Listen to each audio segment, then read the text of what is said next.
we going to be for the working class or are we going to be for the Epstein class? I guess, could you define the two tiers that you're speaking about so that we all have a better definition of where you're coming from? So if you get a parking ticket, you get a lot of parking tickets, your car will get booted. Or if you do something wrong, the cops will be at your house and you'll get arrested. In this case, people who had wealth and power, extreme wealth, basically thought that they could get away with doing things that you or I or most people in America can't. In the worst case, they were raping underage girls.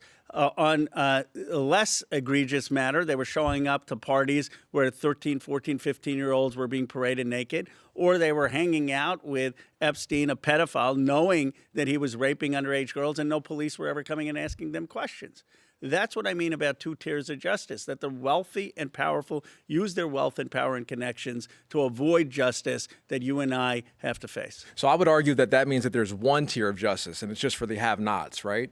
So my question to you is, it seems that most of Congress, most of our elected officials are supported by a lot of these people who are in that other class of people. You're right. So how do we have faith in our legislature to work on behalf of us, the people, when we know that their pockets are being lined by the same people that are on these islands, that are in these files, that are in these back rooms at these secret parties, that are these secret events, these terrible, horrible, nasty, disgusting things that are happening, and the most prolific child trafficker of our lifetime, they're friends with him. You've hit the heart of what's wrong with our democracy. Are we going to be for the working class or are we going to be for the Epstein class? And this is why I believe those files weren't exposed for so many decades, because both parties had donors in them.